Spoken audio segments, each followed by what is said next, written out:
What's going on, everybody, and welcome back to my channel, Movie Files. Elliot back again with my weekly recap, breakdown, and review of the latest episode of HBO's Mare of Easttown. Tonight, we're discussing episode 4, which was titled Poor Sisyphus, and we're going to break down what that title means to this episode. We're going to talk about the update that we got for Katie. We got a new character in Missy, and we're going to talk about how they connect to Erin, Frankie, Dawn, Deacon Marks. There's so much to break down, and oh yeah, we're going to update our suspect list by the end of this video. It's going to be a great discussion. I'm so excited to be here, but before we dive into it, make sure you're following me on all my other social media accounts. If you're new to the channel, welcome to the community. Consider subscribing and hitting that notification bell. That way you can get the alert for when I drop new content. It would mean a lot to me if you all can like and share this review. It helps out the channel a lot, but I also appreciate all the support. And in those comments, I have such a great time reading you all's thoughts, your theories, the things I might have missed in an episode that you all point out. It's such a great discussion. I love breaking down this show every single week with you all. So let's continue the conversation,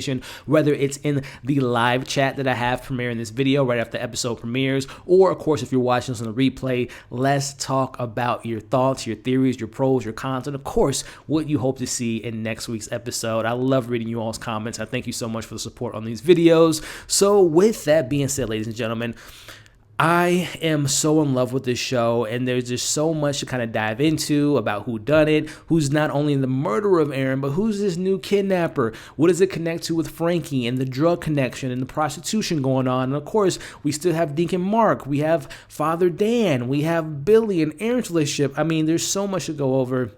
This show is doing such a great job. Again, this small town, skeletons in the closet, you know, everyone knows everyone's secrets. At least they think they know their secrets. And it's just so much rich history and character development and the acting. This is a great show, and this was a fantastic episode. So let's kick things off and break down. Number one, the title of the 4th episode was titled Poor Sisyphus. Now, I wasn't too familiar with the Greek mythology behind this character, but I did a couple things. Let's do some research. So let's kind of break down again what this title potentially could mean to this episode. So first and foremost, let's talk about the Greek mythology and the backstory of this character, Sisyphus. He was punished for cheating death twice by being forced to roll up a boulder up a hill, only for it to roll down every time he gets near the top, repeating this action internally. So there's a couple different meanings behind this particular mythology. One of the things I found online was someone kind of comes to the conclusion that it could potentially mean that people work harder when there seems to be more meaning behind it. People underestimate the meaning behind motivation and what motivation can do to you to get a job done. So we'll talk about how that relates to Mare, but also people have come to the conclusion that this potentially could mean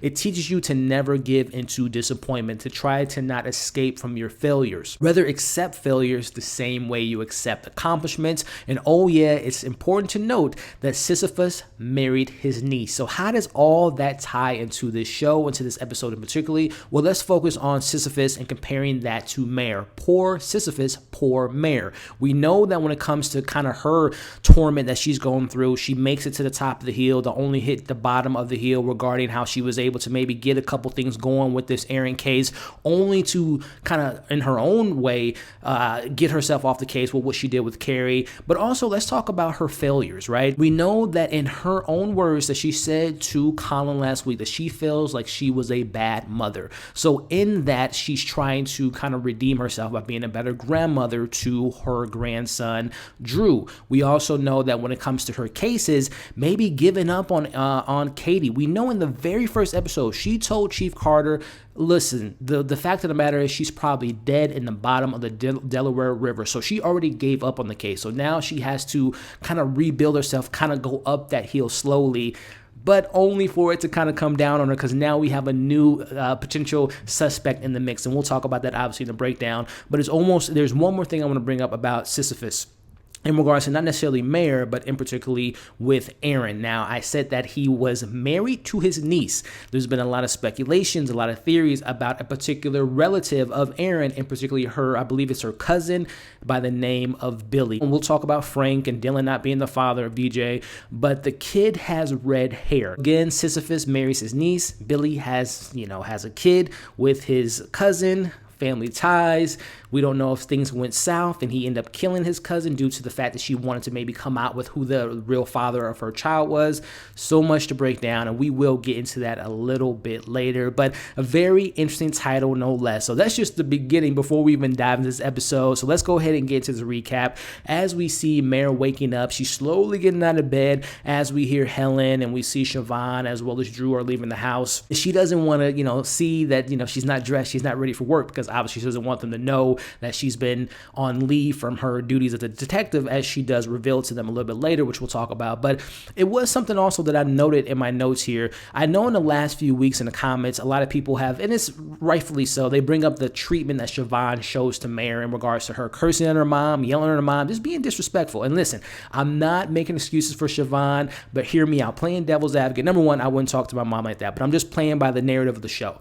We got to look at the Siobhan and Mare relationship. Number one, Siobhan, Mare said it last week. She feels like she was a bad mom. And obviously, Siobhan would have seen her treatment towards her older brother. So she has this resentment, maybe blames her mom for Kevin taking his own life. And obviously, she's doing this research, doing this, documentary about her brother, coming to the conclusion on why he took his own life. So there's that tension between the mother and daughter. But also, just to be fair to Siobhan, let's look at her mom, Mare. How does she speak to her own mom, Helen? She's very disrespectful to her mom, cursing her mom out, even though, yes, they're both adults, but still, that's your mother at the end of the day. So it kind of is the what do they say, the apple doesn't fall too far from the tree in regards to how Siobhan treats her mother, because look how Mare treats Helen. I'll just say that again, I'm not condoning talking to parents in that way, but it is a little bit of precedent set in the show why Siobhan has this certain treatment towards her mom. So let's get into the meat and potatoes of this show. As we kind of move to the next scene, we see Mare, is now out of the bed. She's at a park, and I don't know if you all noticed, but when she was sitting on that bench, it was a bench that was in honor of her father by the name of Edward, who we know last week was a detective. We don't know the circumstances of how he died, if it was just natural causes, if it was in the line of duty. Maybe that's something to look into in future episodes. But she talks to her best friend Lori, a conversation being had regarding that Mare is now having to go into therapy, which we'll talk a little bit about later.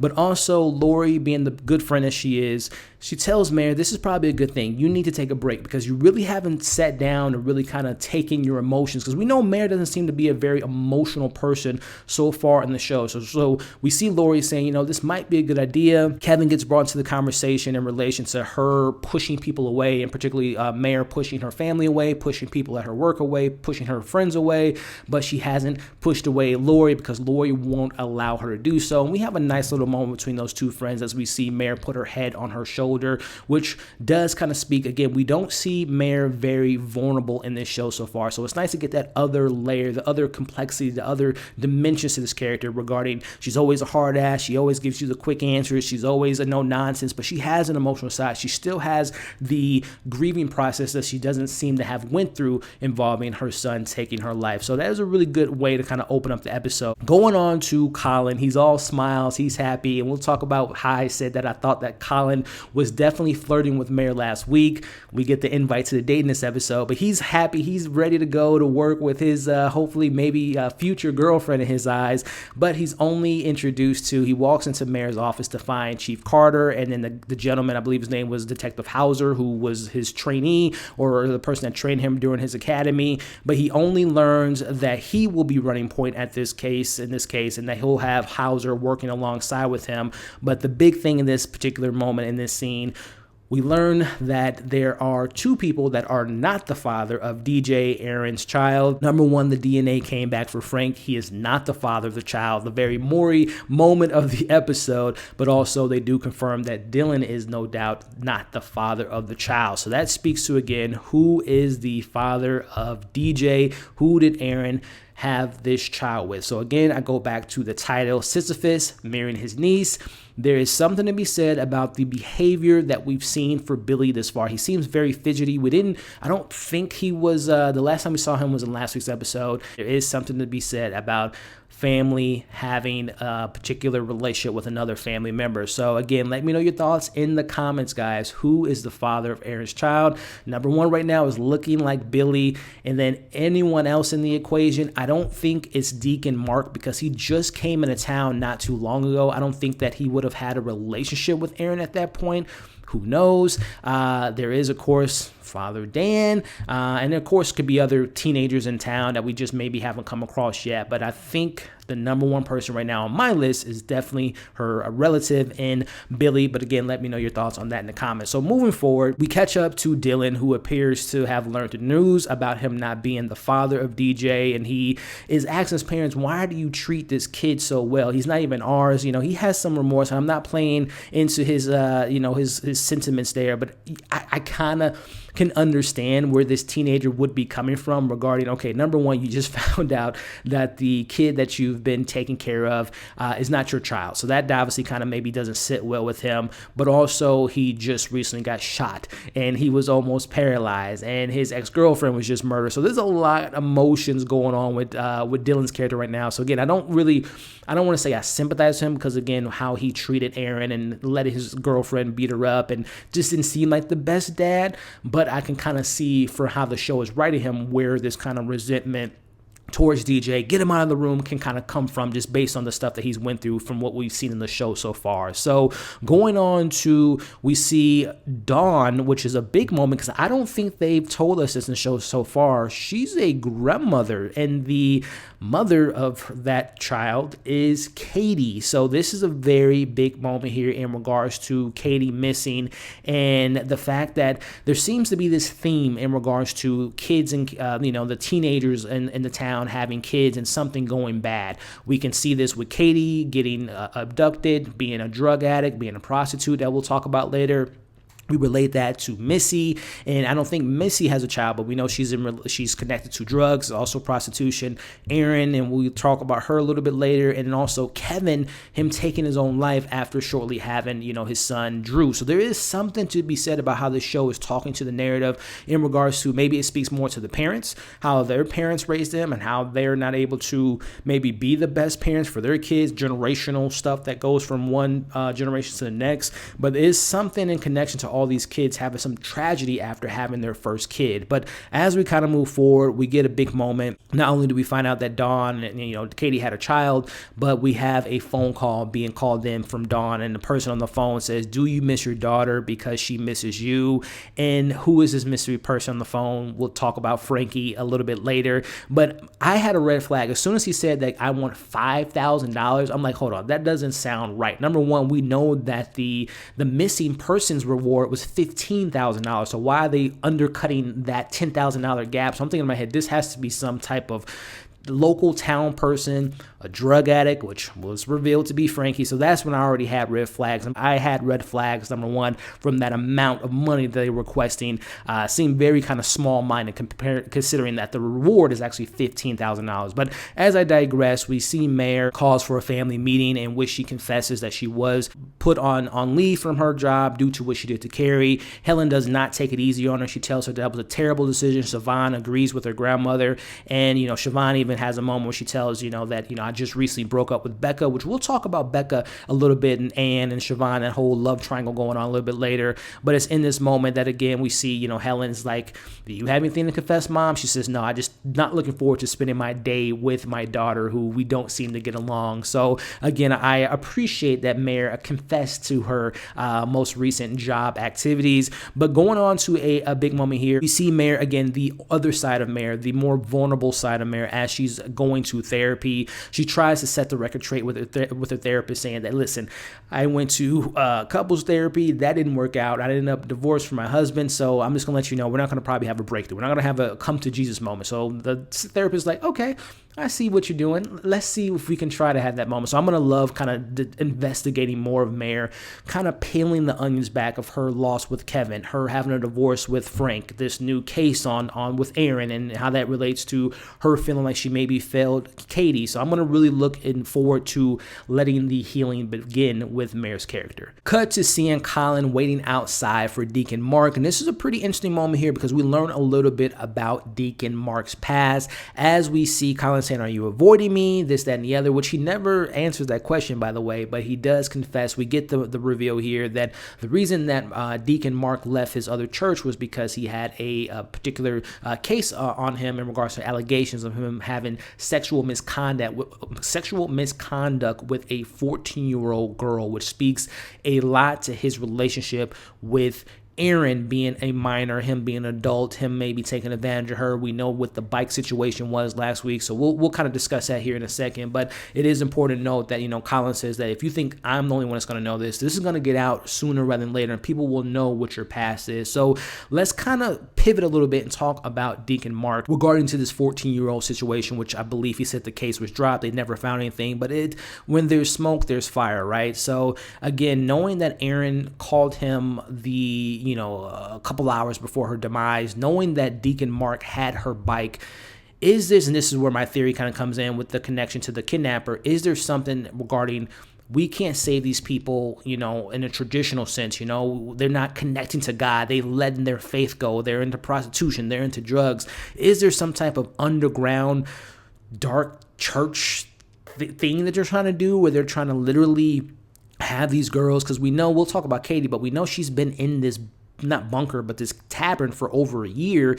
Is this Deacon Mark connected to maybe who was the last deacon in this town, Easttown? We don't know what happened to the last deacon, right? Because we know Father Dan isn't the deacon. They had to bring in this new deacon. So does it speak to who potentially the last deacon of this town was? Did he have any sexual misconduct, and that's why he was let go from his position? Obviously, they replaced him with someone else that has this type of situation going on. But it is something to think about in regards to what happened to the last deacon. Why was he replaced by another deacon? Something to look into. Let me know your thoughts on Deacon Mark and what your theories are in regards to his past history, as well as how does this connect to Erin. Let me know your thoughts on that in the comments below. Moving to Mare, who's getting a invite to a date with Richard, which will be interesting to kind of talk about that, her decision to go with Richard or to go with Colin, which we'll talk about in a second. But we move forward to seeing Dawn at work as she's contemplating about taking her money from the register to obviously take advantage of money right then and there. She doesn't have money to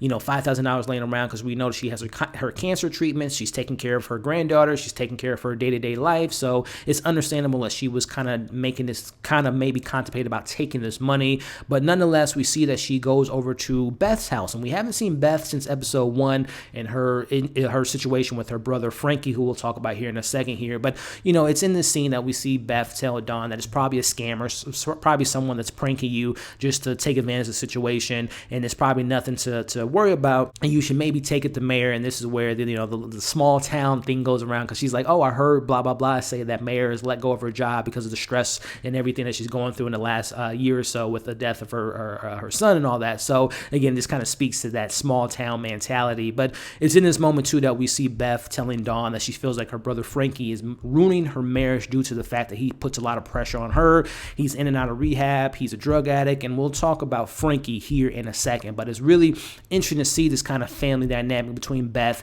and her husband, and as well as Beth and her brother, and what Frankie may know in regards to Katie, as well as Missy, as well as Erin. We'll talk about that when we get to that scene. But we see Carrie and Drew having their first sleepover together, which was a really sad moment, because once we saw Drew on the bed, he just didn't seem comfortable, right? He's not around his grandmother, his great grandmother. He's not around and Siobhan, and he's not in a familiar situation. So it was nice to see Carrie have that moment, but it was also sad to see eventually he ended up going back home to where he feels more comfortable. But I kind of felt bad for Carrie in that moment. But that was unfortunately replaced by this next scene here revolving Carrie and Kevin and also Mare, in a very tense scene here. We see Mare looking at old video of Erin feeling like she's not being a good mom. And that, to me, in that moment felt like Mare was connecting to Erin, because we know that Mare doesn't feel like she was the best mom for Kevin. So I think this is kind of like, again, going back to the Sisyphus, this is her learning from her mistakes and trying to do right by not only her grandson, but do right by this girl whose life was taken from her, and also do right by Katie, who she thinks is dead. But we'll obviously know what happens to Katie. But we get this really tense flashback, guys. We see this flashback of Carrie and Kevin being, spazzing out, looking for money, breaking into Mare's wallet, locking himself in the bedroom. Mare eventually gets in. We see Kevin just push his mom, kind of corners her, and says, I hate you, and this, that, and the other.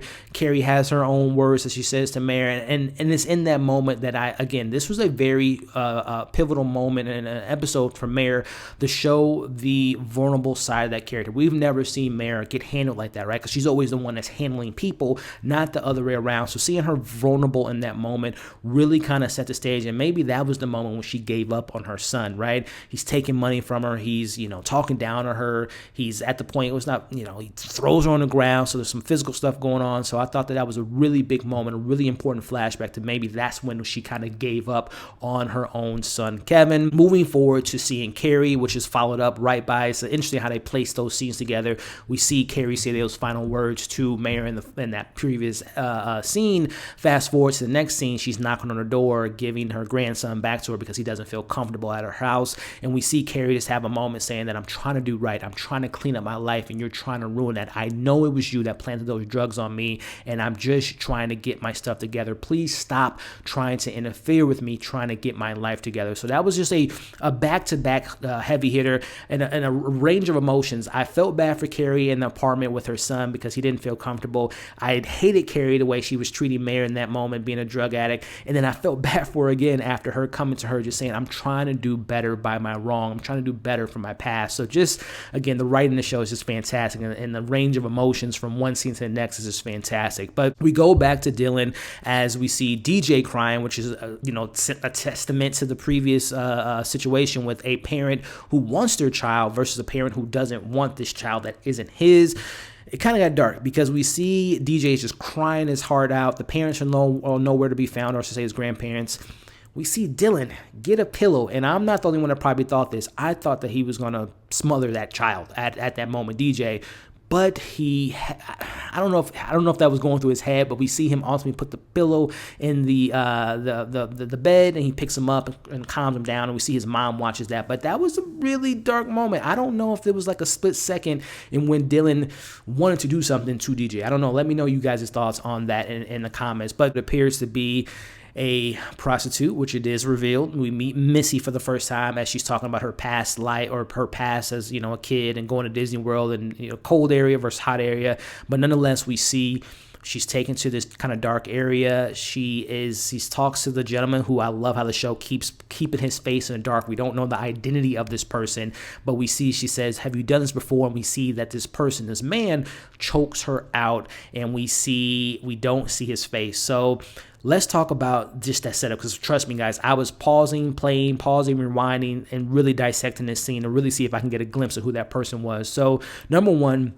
we see that they're in a van. So the only time we've seen a van in this show, this is really breaking it down, right, to the little details. The only character that we've seen in a van is Brianna's dad, Tony, I think his name is. If you guys remember in episode 2, when he was confronting Mare at her house, in the front of her house, he was in a van. Now, granted, that van was a white van. It had Delta on the side of it. This van that we saw in this episode was black, but it just speaks to, okay, we know that Tony has access to vans, and maybe he has certain vans that he uses after hours versus during the day hours. So that's a character there. In regards to tying it to Tony, don't know why he would take these girls under hostage. Don't know why he would jeopardize his family, his career, his life, his, all that stuff. But like I said, that's the only character that I can think of in regards to having a van in the show. Of course, this is a small town. There's millions of people, well, not millions of people in this town, but there's a bevy of characters that can have access to a truck or to a van. A construction worker, because it looked like that was like a construction type of van. It was a ladder on top of it, maybe a cable guy, internet guy, a construction person. So I don't know if we've met this character yet. And we'll talk about the end scene with him, putting Missy in that room. But let me know your theories on who is the owner of that van, and more importantly, who is this kidnapper? Have we seen him before, or is this a new character that we might meet in future episodes? I know some people might be thinking it's Richard. Some people like myself think it might be Tony, but I don't know the connection there. I don't think it's Deacon Marks, just because, again, when I did pause the scenes. He didn't seem to have a beard. He didn't seem to have the same color of hair. And I know Deacon Marks doesn't have a beard, but he didn't seem to have like the shape of his structure and his kind of physique. So it might be a brand new character, but let me know your thoughts and your theories in the comments. So moving forward, we see Mare is watching the news about, the parents of Missy talking about that her daughter's been missing for 3 days. And we see Helen points out that this is the third girl in the last year that has had either went missing or has been killed. And this is where Mare gets back on that horse and wants to get the job done. She tells her mom, I'm just going to do it against, she doesn't say I'm going to do it against the orders I was given by Chief Carter, but this goes back to poor Sisyphus. She's taking her failures and trying to climb up that hill and try to figure out what happened to Erin, what's going on with Missy, and also are we going to figure out what happened to Katie. So we see Mare getting that motivation, learning from her failures. Sisyphus. It's a great title, guys. But either way, we see Colin eating dinner with his mom, and it appears that she's a very proud mom of her son's accomplishments. We see that Mare plays a visit to, Colin's house. A funny moment of levity because we know in that scene, Colin's mom was dogging out Mare, talking about her and all that stuff. And she's like, "Oh, it's nice to meet you. We were literally just talking about you." I thought that was a funny moment. But it is important to state, I don't think Colin lives with his mom. I think he's just temporarily living there because he's in, helping out on this case. I don't think he lives with his mother, but it is something important to say that he seems to be very proud of her son, who we learned that it almost felt like it was just like luck that he was able to find the girl, the 10-year-old that was missing in his county. But it was just kind of, again, this putting all the pieces of the puzzle together in regards to, does he live with his mom? Is there some type of, mom complex that he likes an older woman in relation to, Mare? But all that stuff to kind of think about. But nonetheless, we learn it within this scene as we see Missy has a past revolving around drugs, revolving around prostitution. We also learned that Katie is connected to drugs. She had a drug problem. She was also connected to prostitution, which we'll talk about that connection to Erin. Detective Hauser believes that Katie and Missy are connected, but this doesn't relate to Erin's connection. So, but again, this whole thing of relation to drugs, prostitution, and this kind of underbelly of who is this person that's kidnapping these girls might speak to a religious aspect, might speak to why keep them alive for so long. There's something to dive deeper into, which we'll talk about at the end of this review. But so it's within this moment that we see Mare kind of coming to the conclusion that maybe Erin had some involvement with not maybe drugs, but maybe in this prostitution, linking the $1,700 that is needed for her son DJ to have the ear surgery, which we'll talk about that here in a second. But going back to Colin's mom, I found it interesting that they were talking about all this in her presence. I guess it's her house, her rules. But nonetheless, moving forward, we see Mare and Colin paying a visit to Jess's house. And this is, again, we see Jess, she always goes to lying. That's like her natural reaction is to lie first. We noticed she lied when it was the first time that she interacted with Colin, when Mare was asking her about her involvement in Erin and all that. And if she knew anything, she lied. She eventually told them the truth. But it's just like interesting. I feel like Jess still knows more than what she's leading off to. But nonetheless, we see that it's in this scene that we learn that Erin was indeed involved with this prostitution website as an escort, that Jess set up the website. She took the pictures for her, but she did say that, and her internet name was Jasmine, she did say that she believes and she feels pretty confident, is 100% confident, is that she doesn't believe that Erin slept with any of those men. So it's interesting to kind of put that in theory that she created this account. We can all theorize that maybe it was just a transaction gone wrong. She met a guy one night because, again, the last time we saw Erin alive, or one of the last times was episode 1 when she's talking to her dad, Kenny, regarding like, yeah, I'm going to get the money. Maybe that was a night that she was planning on maybe following through with it to get that money to meet one of these guys online, and it was just a bad transaction. So that could be the scenario there. But it's also important to note, going back to what I was saying about Jess and her line, what I guess her theory in regards to Frank being the dad maybe plays into some fruition, but again, it just speaks to what is Jess. Is there more to Jess than what she's leading on to? We don't know. Again, not to put all people's parents and their histories into the situation, but who is Jess's dad? Do we know if he has any importance to the show? Only time will tell. But it's very important to know that also in this scene, we see Mare tells Colin that she forgot her phone in their apartment. She goes back and she had her phone. She just told them she had another question regarding the journal that Erin had, and then we see Jess tell her that. Why does she keep that information for Colin? That was something that I found to be really interesting, that she's keeping this information away from him. I don't know if she's not trusting him. Only time will tell, but also too, it's important to note that Mare does have the password to that website, so maybe they can trace an IP address to who maybe met with Erin and figure out who this person is. We'll see what comes of that. But we see in this moment, again, kind of taking it back to a little bit of a quieter moment, a little bit of a fun moment, seeing that, again, as I mentioned last week, was it me or Colin was kind of hitting on Mare in that scene? I don't know. I might be looking much into it, but I think he does have maybe some type of attraction towards me. That I felt that Colin was flirting with Mare in the bar last week, and this gives you more evidence in this because he invites her to a date on Saturday, which again, now we have this kind of another love triangle on the show. Okay, is Mare going to decide to go on a date with Colin, or is she going to decide to go on a date with Richard? Let me know. Are you team Colin? Are you team Richard? Let me know in the comments. But moving forward, we cut to Father Dan having a conversation with Deacon Mark regarding that he just got a call from a big outlet regarding his past, and we see Father Deacon or Deacon Mark saying, "Do you trust me? I told you everything that I knew." And Father Dan's like, "Yeah, I believe you." There's something going on between those two. There's something definitely going on with Deacon Mark, but what is this connection to Father Dan? Why is he so kind of passive regarding, you just found out that the new deacon that you hired had some allegations. Sure, they weren't true, but again, when there's smoke, there's fire, ladies and gentlemen. Why is Father Dan so passive and kind of disregarding this past of Deacon Mark? Is Deacon Mark holding some information for Father Dan? Let me know your thoughts on that. But cut to a love triangle that we have between Siobhan, Ann, and her ex-girlfriend at this point, Becca, as we see that Ann and Siobhan are officially dating, but we also see in this scene that Siobhan is still working on her project to discover what really happened to her brother.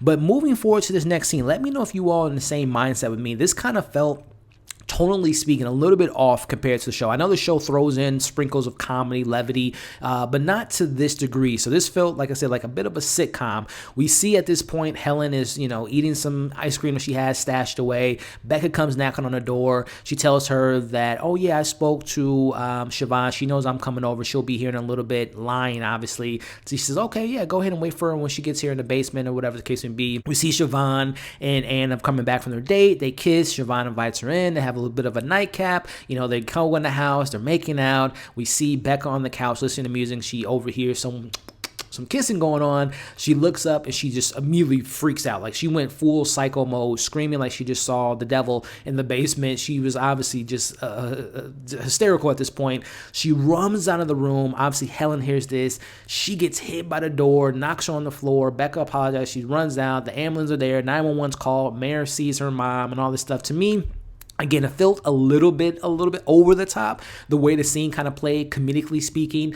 But I think the important thing to note within that scene, as Mare says, "Mom, who is the girl that was by our door," or whatever, knowing, that she just wants to make sure she knows what's going on in her daughter's life. But I talked about last week, what is the significance of the subplot revolving around Siobhan meeting Ann, now dating Ann, and breaking up with Becca? The only thing I'm coming up with right now in regards to this subplot and the importance of it is, we know that the show has ties to, putting the prostitution aside, but the drug, I don't want to say pandemic, but the drugs that seem to be kind of destroying these people in town, a la Katie, Missy, Kevin, Carrie, Frankie, and now we can maybe put Becca in that equation. Now, we only know her to have been taking weed and shrooms a couple weeks ago and all that stuff. But I think it's going to be something to kind of think about. Okay, why is this so important to have the subplot?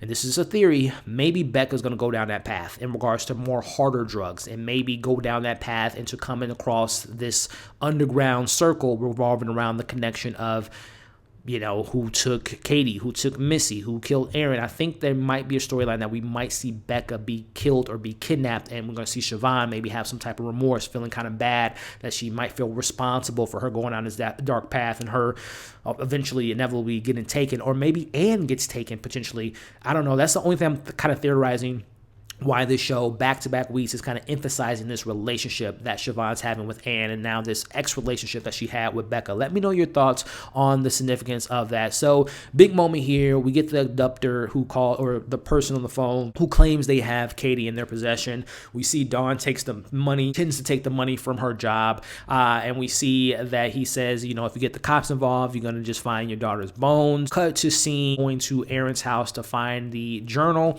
We see that Mare comes comes across this necklace that was dated 5/29/17.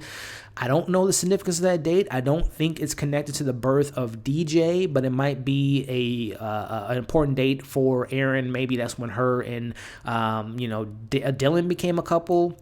Maybe that's the day that she maybe first hooked up with Billy.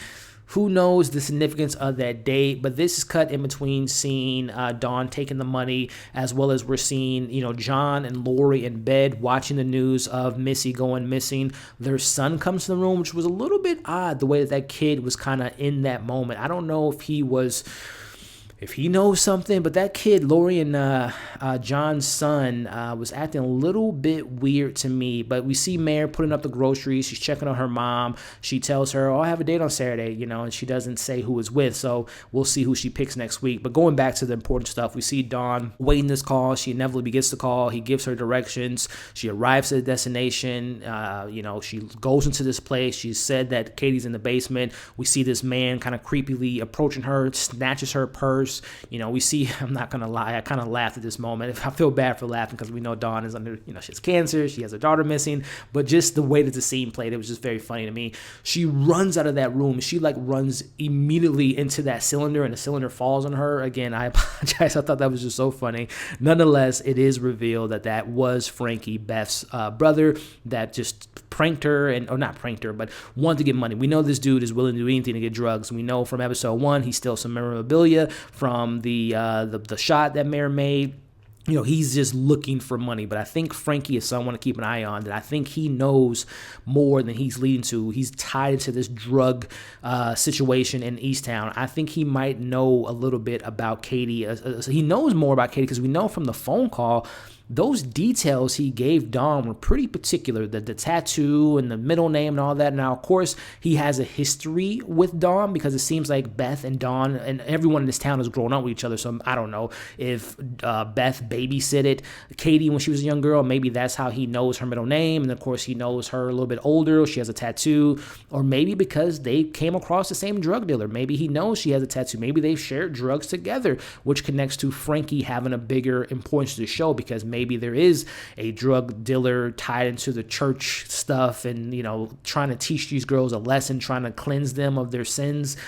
Only time will tell. But nonetheless, ladies and gentlemen, we see Dawn is such a great person. Not only is she dealing with her cancer, she has a missing daughter. She's, just got, cuts on her face. She didn't tell Beth what just happened. She keeps that to herself, which I think speaks to her as a person. But I think she should have told her brother what Frankie's up to, because I think there's more to Frankie than what we are given so far. Now, going into this point in regards to, we end up the episode with going to Bernie's Tavern. We see that Missy's alive. She's thrown into this area, and again, I love how the show positions the character. We don't see his face, but we see his frame, which again eliminates the Billies, eliminates some of the other characters. I think this might be a brand new character just based on their framing, but nonetheless, this is a big moment as she's screaming, yelling, "Get me out of here, help, help, help." Here another girl's in the room, and she says, "No one's going to hear you down here." The camera pans, and it's revealed that young girl is Katie Bailey. She is indeed alive, ladies and gentlemen. So it appears that we have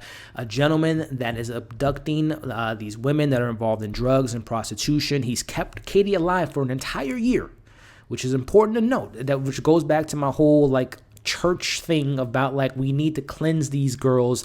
They're on the beaten path of destruction. We need to get them clean. But I don't know if there's something more. Maybe this is, again, maybe Katie and Missy didn't give the money to the person they're getting drugs from, and this ties back to Erin. Maybe Erin was meeting this guy and things went south, or maybe there was drugs involved. There's a lot to theorize in regards to how these are so connected to one another. And again, connects into, we know that all these girls have had kids. And we know that the kids in town, there's some type of demise, there's some type of dark ending for these kids. Again, Kevin, now Missy, now, Katie, and obviously Erin. So there's something to be said there. And as far as my suspect list goes, it's pretty much the same from last week, but now added in this random guy who I don't think... I don't know if this has any connection to Erin, guys, in regards to her death. I really do think that ties more into this Billy, Deacon Mark, Father Dan, potentially into this equation. I think these might be two separate cases. We can't forget about the peeping Tom and the kid from last week. I know there's the question in mind regarding Richard, him, having these women just fly at him and just, come to his knees. But it seems to be like, why Mare, right? Why is he seeking out Mare so much? Why is he trying to get close to Mare? Is he trying to get information regarding the case? That's something to be said. I don't think we can include Colin. I don't think he has anything to do with anything. But of course, his whole thing about him finding that girl in his county is something to keep an eye out for. There's so much, and I love it, guys. Again, my list in regards to, suspects, I still have the random guy on the top of my list just for the kidnapping aspect, but not the death of Erin. We can throw, Frankie in the mix regarding not the death, but maybe the involvement in drugs and knowing who's involved. Deacon Marks still high on my list. Betty's neighbor still there. Kenny, Dylan, Brienne still there. We could throw Billy in that mix regarding Erin. And yeah, guys, let me know your thoughts, your theories about this episode, your suspect list, and let's have a conversation about it in the comments, guys. As always, thank you for sticking around to the very end of this video. Make sure to like, share, again, leave your thoughts in the comments, subscribe to the channel if you haven't already, and hit the bell. That way you don't miss any of my other content. Hope you all have a wonderful week. Hope you enjoyed this review, and we'll see you in the next video.